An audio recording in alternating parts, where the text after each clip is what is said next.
Hello, everyone. So I'm here to recap what was a kind of a brutal and gut-wrenching type of loss to the Green Bay Packers at Lambeau Field, 20-16.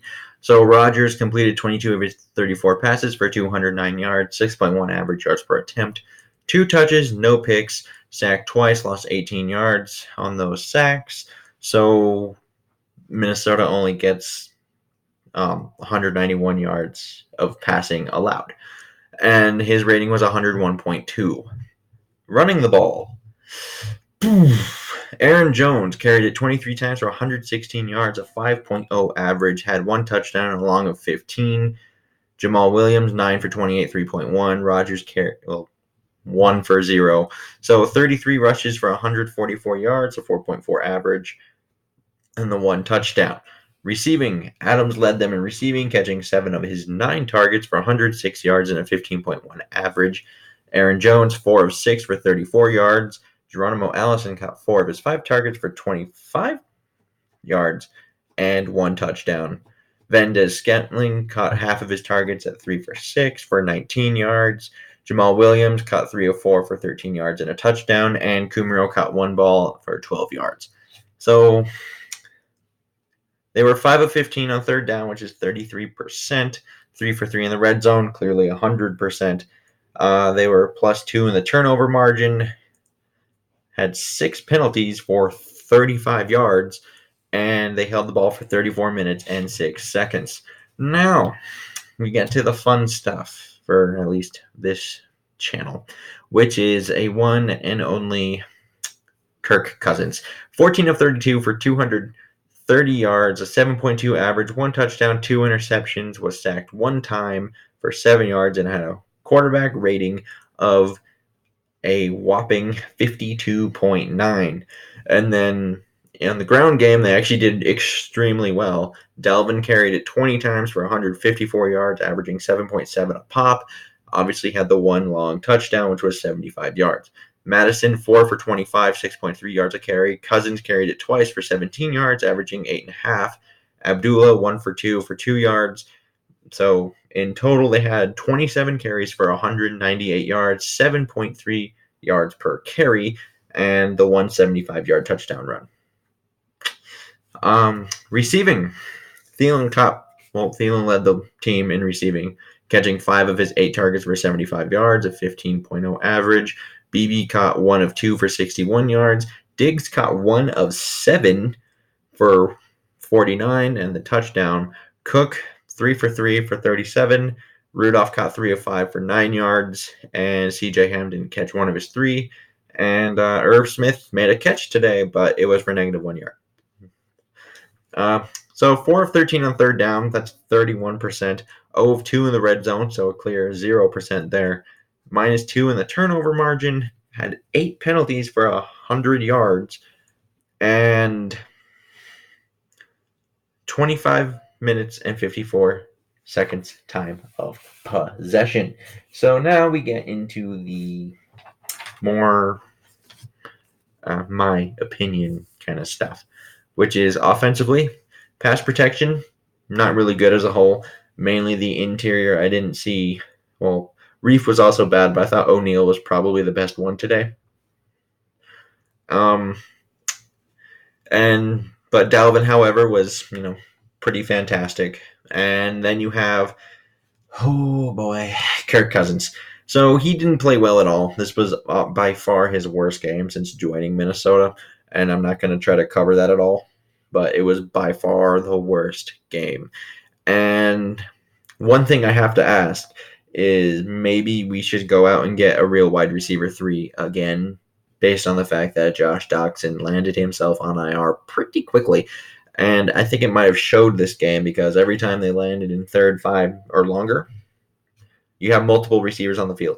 Now, you cannot trust anyone besides Thielen or Diggs on this team, and Diggs himself is having a bad day with some drops and had that boneheaded penalty at the end of that touchdown there, which ended up in a blocked extra point. Not good. But you might want to consider investing in a real wide receiver 3. The one I'm thinking is maybe you might want to go look at Pierre Garcon just because he has that connection with Kirk Cousins. It's a similar system. Shouldn't take too long for him to learn. And I really think that might have not have helped because if you can find a way to cover both Thielen and Diggs, all of a sudden, if you only have guys who have been accused of running the wrong routes and Kyle Rudolph out there, and Kyle Rudolph's not really the most dynamic of tight ends necessarily, you kind of have a problem because you can't really trust the other two to get open or get separation. So all of a sudden, Kirk has to hold the ball longer and then either throw it away and deal with this pass protection issue, try to force it, make a play. It's a bad deal entirely. I'm not saying that Kirk played well today. I'm not trying to give him an excuse, but the least we can do is we do know we have him. We just need to move on from here. And we know we can't get rid of him for the people that do want to get rid of him. So as long as we have him, we need to try to put him in the best possible position, which I don't know if we're doing if we only have 2 real receivers worth having currently. So, which brings me to a different point of Kirk Cousins. Why didn't you throw that ball away? There was like 5.5-ish minutes left in the game, I believe, when they called that. It was 1st and goal from the 8, the play action boot, and then he just kind of, I think it was meant for Thielen underneath, but then they covered that, and then he forced it to Diggs on the deeper cross, and obviously it ended up being an interception. Not good. And 2 things jump out at me there. You were running the ball on them all day. Why not continue to run the ball when you have still 3 downs to work with? And Rodgers has been known to kind of, come back in situations like that. So obviously winding down the clock in your best interest. And so I don't understand why you wouldn't run. And then even if you don't agree with the play call, Kirk Cousins needs to be self-aware enough to actually throw the ball away when nothing's there. And I kind of have a theory with this, which is I think he presses a little bit. Like I think he kind of pays attention to the media, which is not good, but it's like when those moments happen, it's almost like he thinks he needs to make the throw because people have doubted that he can do that. So instead of thinking, well, pretty much he makes it harder than it has to be. There's a lot of quarterbacks out there that are really good that don't really think of it as, oh, I need to make the throw. Like if you look at Tom Brady and how he does things, I know Tom Brady is kind of a hard comparison to think too, but he's the one I think of the most when I think about this, which is if it's 3rd and 4, Brady isn't looking like, oh, I need to make this great throw and fit it into some tight window and just have everybody think I'm the greatest player ever. That's not how Brady works. That's not how Brady became the consensus greatest of all time quarterback. How he did it was he would just find one matchup and realize, oh, cool, that's a running back and a linebacker. I can just dump that off. And, like 3rd and 3, 3rd and 4, I can get 5 to 6 yards right there. Just keep chugging along. And I think Kirk overthinks these things, which is why I think we lead to the fact that he didn't throw that ball away. And obviously they need to start a little faster, which for next week, because dropping down 21-0 is not really how you win football games. And the one thing I would say is just try not to overreact to a game in week 2 just because there is a lot of football left. Just because this game was pretty bad doesn't mean all of them are going to be bad. Just like in week 1, if you blew somebody out or played really bad in that week, doesn't mean you're going to be really bad or the season's lost or you won the Super Bowl. That's not usually how that works. So just try to remain calm for now. It's only one game for now. If it leaks into the next, then we have different problems. So defensively, first quarter was rough. First quarter was very, very rough. The first 3 drives, I think they just went up 21-0 real fast. It was just constant, just kind of a barrage.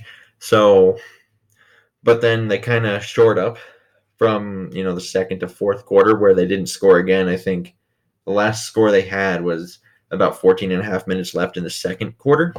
So the fact that they were able to hold them throughout the rest of the game, kind of impressive, because clearly the initial game plan they had didn't work, which I noticed involved a lot of off zone, and then just things weren't going that well, and they kind of switched that up to more of a man coverage kind of look for the most part, and then it worked out a lot better.